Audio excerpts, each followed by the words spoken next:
วันนี้จะไปกินข้าว จ้าน้องมิวเนาะสาวคำม่วนจ้า จ้าจ้า ก่อนนะจ้า ยั่วประมาณเนาะ เทศบาลเมืองหนองบกนี่ไผบ่ฮู้เจ้หวานตำแซ่บนี่ละแม่นสเตอร์เด้อสเตอร์ จ้า หนึ่งพักกับหนึ่งสลีอยู่ทางหลังกับหนึ่งสลีเดี๋ยวนี้สบายดีทุกคนเด้อเมื่อนี้สิมาเลาะตลาดกับคนสวยจ้าตลาดบ้านหนองขวางเมืองหนองบกแขกขมวนเป็นตลาดแรงทุกคนตอนนี้ก็ฮอดหน้าตลาดแล้วจ้ากำลังสิเข้าตลาดไปกันเลยมาหาของกินแรงเมื่อนี้มาหับคนสวยเมื่ออัดเพลงในมื่อนี้ได้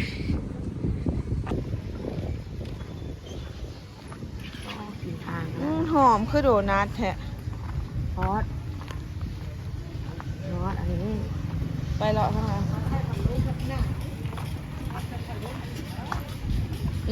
ลืมเอาอันแบบอันเห็นตลาดใหญ่ๆนะเนาะย่อยกล้องเท่าไรสตรอเบอรี่จ้ะพอดเพิ่นหมักใช่ได้นี่ มันแบบ ไป ส้มนะไอ้ส้มเราซื้อ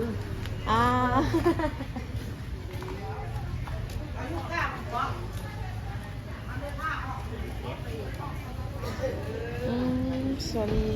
ปี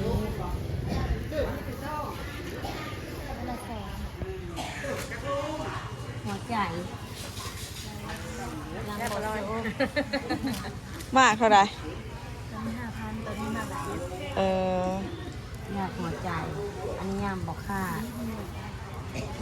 อันนี้เป็นหยังซะ อยาก ออกมาจังซื้อ 2 4 6 ย่างเท่านั้นบะ วันศุกร์ พักมี บ้ามาจาก โบมีหยัง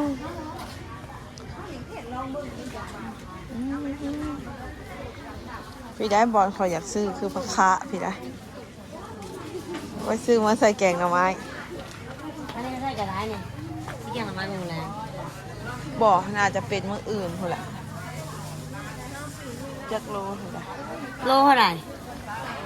โล แสนขีดละ10,000เดี๋ยวไปเลาะเบิ่งก่อน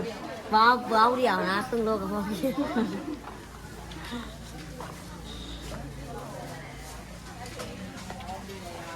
ปลาดุกนาปลาคอใหญ่โลเถอะปลาคอใหญ่ยังมีได้ซุ่มผักกาดน้ำโลหะน้อย แสน ซีมเลยไหม มากกว่านี้ อันเลือกหามาซีมเนี่ย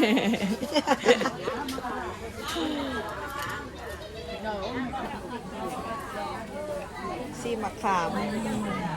คนสวยคนที่ซื้อมะขามกำลังแกะอยู่คนหลายในตลาดนี่ เอาครึ่งโลกับห่อ หวานอีนี้ ตัวนี้บอก บอ หวานแบบนี้บ่แม่นแบบนี้นะ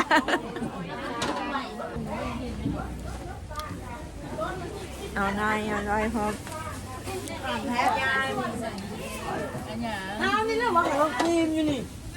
แล้วมันแซ่บคือเก่า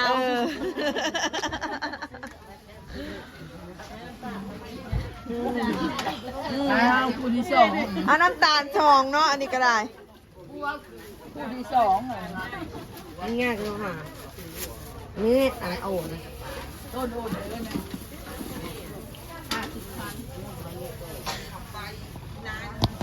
ี่ยบอกเขาจะไปอัดเพลงมาร้องกับป้ากัน ทราบว่าใส่เสียงซะตัวนี้แห้งใหญ่ปลาคอ อุ้มหลานเขาใช้แล้วล่ะ หอยหัวบ้านเฮาคือเป็นหอยโขก พาหลานเมาได้ เป็นแนวนั้นแหละ ยังไงลูกพาหลานเมาได้ ทักแหละเขาเห็นย่านบ่เป็นแบบนั้นแหละย่านบ่เป็นแบบนั้นแหละ สลอย กินเคนโตซื้อ คือเห็ดปิดลางไปแนวนั้นซะ มันคือแมวมันบอก แม่มันละ เอาอะไรอันนี้ตามมาเจ้าห้าแล้วเนี่ย ปลาน้ำของบ่เท่าไหรอันนี้ 30 เออ นั่นละ3,000 อันนี้ซาว ตามมา พา เจ้าห้าเขาบอกให้ ไม่ยังสลอยนี่เราขายมาเท่าไหร ปาน เออ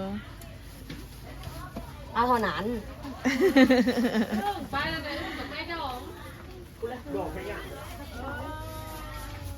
ไปเราไปทางพุ้น เขาไปกลับบ่ ปัดโทษสามมือนั่น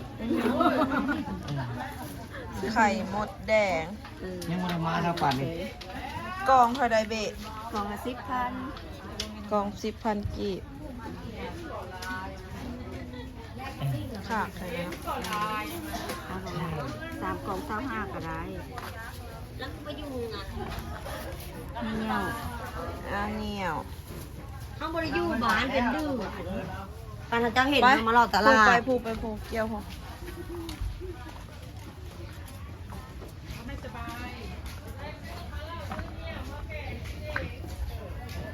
หาก็ได้แต่มะขามกับหมักสลอย เขาเรียกอีกเลย จักขึ้นหาเมนูแล้วไหม เอาหัวยากหนอนมันจะไปทานอะไรมันจะไปกินอ่ะ กินเฮ็ดเฟือง โลเท่าไรของจักโลละแสนคือกันต้องไปจับอันนั้นเบิ่งเนี่ยมันมานำนี่หมดเป็นอย่างอันนี้แมงแคน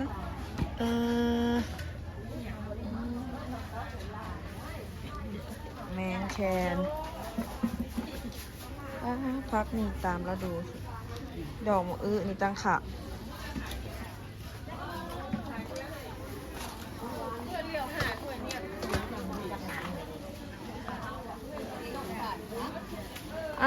บริมาหลายเดือนมาบันนี้ผัดท้องใหญ่แล้ว มันรู้จักหนังบ่เดี๋ยวนี้หรอ จนสิได้แหละ ลงลงมันออกคำ อันนี้บตัวว่าบอล อีดอกก็ออกถ้าคำฟังคำก็คำออกอีดอกเก็บตัวเดี๋ยวมันก็ลงเลยเขานัดวันที่ไหน บรรยากาศ มือ ตลาดบ้านดงขวาง ออกอีดอกออกน้ำ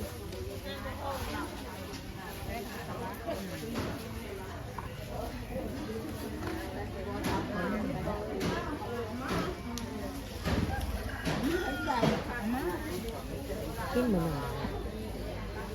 หนอนกินกุ้งหนอน เอาเมื่อเห็นอะไรกิน ทอบ่มันทอดคั่วซุปแล้วเขาก็เอาอันรสดีโหย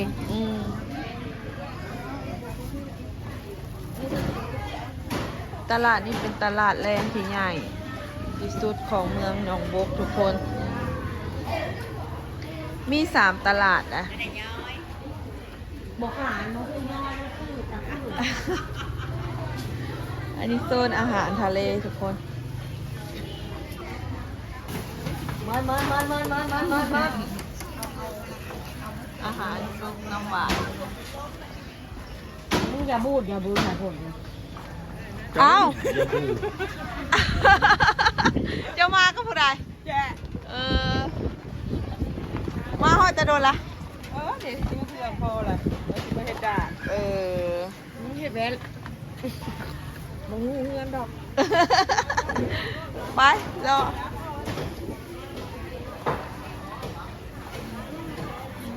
ได้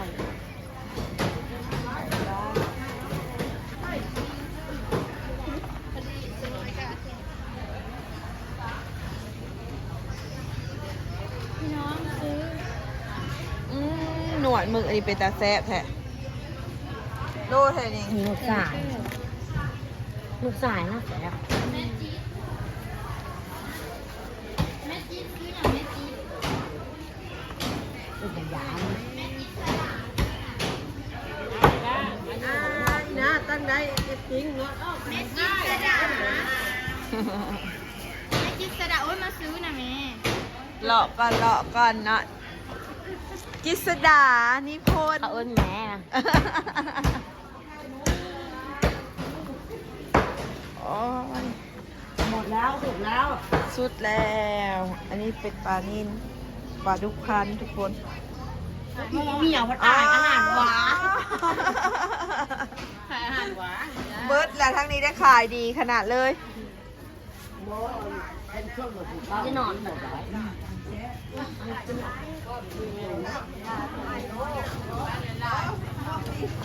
เออ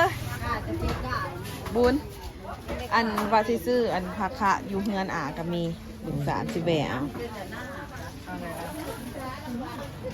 อันนั้นก็บีบมันออกเลยไม่อะไรก่อนนี่แค่ไหนหายอะไรก่อน กลับมาซื้อฮานนี่อีก ติดใจไหมค่างาม คนซื้อกันงาม ครับ จ้า จ่าย มากินน้ำมันเนี่ย กิน เท่าไหร่ว่าอันนี้เบิร์ดนิดหน่อยเนาะ กระบุโทยาม บอกเอาสั่งพอกินแมลงเขาห้าเนี้ยแหละค่ะ เกลือม้าอยู่ห่ะเฮียทรายเนาะ กล่องละ10 สามกล่อง25นะ เท่าไร สามกล่อง25 เอาเฮาแน่ซื้อซอยเจ้า ดีก็บุกฝักเนาะ เออ3 กล่อง25ทุกคน ซื้อซอยเพื่อน คือเส้นแดงเฮ้ยมานั่งเข้าอยู่ไม่ได้ขาย กัดส้มเราไปหลักได้ก็เป็นลวกกัดส้มตัวย่างอยู่ ถ้าคุณมันจะพูดสบายโดยใช้ยา พักเจ้าของบริซื้อมา แล้วเจ้าของมาก็ยังกิน พี่เขามีก็ไปหักแล้ว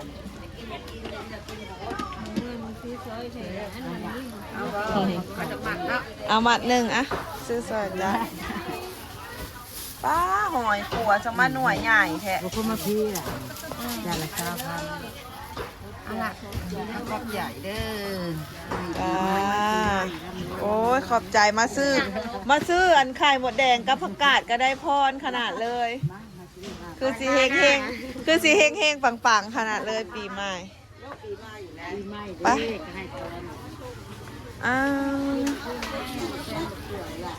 เท่าไรเบะอันนี้ เจ้าเมื่ออื่นมาสแกนไม้อันนี้เลย10นั่นเลยจ้า ตัวใด10 นี่มีพวกนี้เตี๋ยว หมักเพชรกับแพงขนาดเนาะ เส้นฝ่ายเลยนี่คือมาสแกนไม้ แม่น ได้บนเลยบ่มีเนาะ มีอะไรเนี่ยทำคนเดียว นี่ยังแจ๊กเลยนี่แต่แล้วได้ยังแซ่บเลยเสื้อกับบทอน บอกอย่าบูด พ้องเป็นเด้ปลาใบใหญ่ทิพย์บ่มีบ่ โบมี มีไม่ซิมไม่ซิมบ่ทิพย์ใบสาวเท่าไรจะเอา 20,000แล้วอัน มาใบใหญ่ ใบใหญ่เพิ่นส่งคืน เพิ่นเอาแต่ใบน้อยไปตู้นี่ แก้มาแล้วมึง แมน 15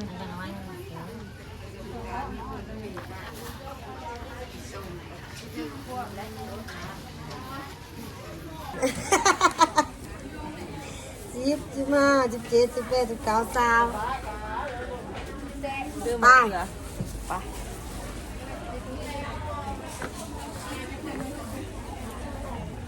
ต่างเนี่ยปาก เลาะแล้ว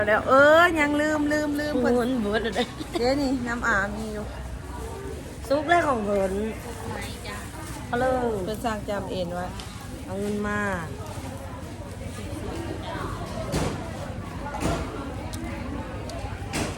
อันพอดี มีจ้ามยังนะคะตัวใดสุกเลยมีบ่2,000ไม่เท่าใดย่อย มาละ 2,000 แซ่บอ่ะ นี่บ่ต้องซื้อ อันนี้เดซ่าแม่เพียงสุกละ เปลี่ยนเอาแหละ เพราะว่าสิกิน น้อยนึงเหรอบ่ เอาไม้เดียวแล้ววะ เอาไว้เดี๋ยวอุ่นก่อนมันอย่าคือแบบไข่ติดดาบแห้งทางนี้เอา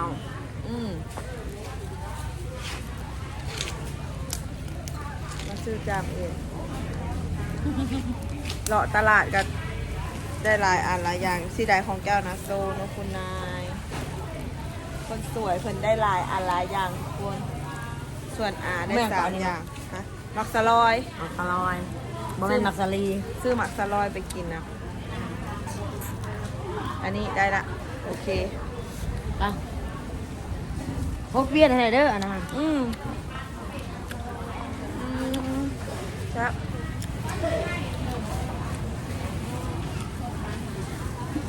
พักกับนึงสลีอยู่ข้างหลังกับนึง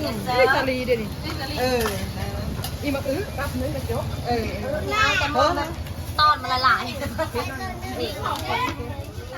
องคนถือผ้าเหรอวะ แล้วเพิ่นสร้างขนมจะไม่ได้ ตะเมี่ยง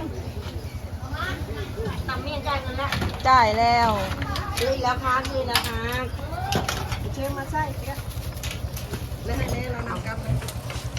คนพูดอะไรยังมาอันนึงก็ครบแล้วและคนท้องเข้าตลาดเลยทั้งหมดเลย5กับ แม่เด้อ จ้า อร่อยเอาอยากกินผู้อ่ะเขากินจนไข่แตกมือแม่ซื้อมา เสื้อโซนนี้ก็มันสร้างบ่ได้แล้วก็ของใกล้ครับได้แต่ซ้ำนั้นแม่เอ้ย เบิ้งเลยไหมนี่โอเค เอาอัดเดี๋ยวเชฟอัดคนมาก็ได้นะ ใช่ของแม่มาเลย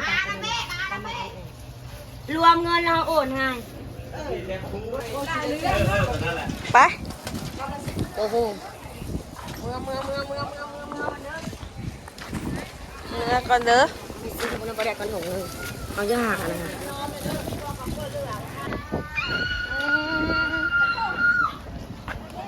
เสียคือประหยัดตีประใดนะ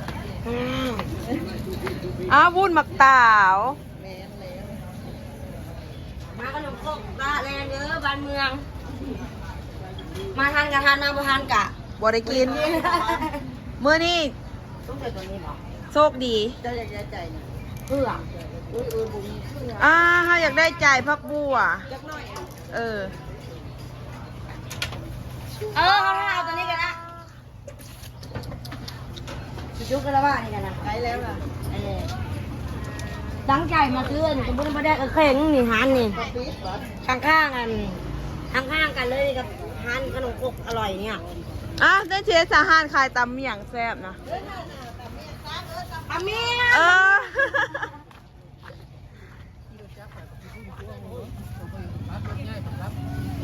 ตัวเองผัดมีรถแต่ขับบ่เป็น ย ากน้ำคนรวยนี่แหละคือพอดองค่อยเนาะ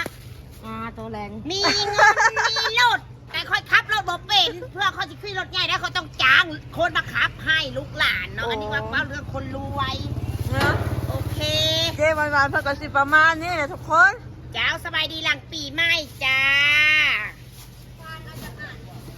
2 มื้อแรงนี่เขาจะไปกินข้าวแล้วจะเฮ็ดหยังปันค่อยกิน งาวางผู้ แม่นเนื้อก็พอแสนแล้วนะพ่อใครแล้วนะ จะเฮ็ดยังซะ เจ๊เฮ็ดหยังแสนปันค่อยกินเขาอยากถามอ้อมลูกโป่งลูกเป็ดอ้อมลูกโป่งลูกเป็ดมีอยู่บ่ มีออมนกเป็ดค่ะมีเพราะว่าซื้อทองโตมื้อเช้านี้ โอเคจ้ามื้อนี้จะไปกินข้าว จ้า น้องมิวน้องสาวคำม่วนจ้า จ้าค่ะไปซื้อตำเมี่ยง อันนี้เป็นตำข้าวปุ้น เดี๋ยวได้ท่านี่กัน 3 2 2 เดี๋ยวทำยังไปจ่ายเด้ บ่อ่ะ แป๊บนึงนะ ท่ามันผ่าน ที่ไหน ผ่านก่อนนะจ๊ะ ยั่ว ประมาณเนาะ เทศบาลเมืองหนองบกนี่ไผบ่ฮู้เจ๊หวานๆตำแซ่บนี่ละแม่นสเตอร์เด้อสเตอร์ จ้า ย่างวันตีนเด้ ยัวบดแอนสับ หอ ของผ่านแม่ โอ้แลน ของห้างขนมคุก ตำเมี่ยงแซ่บ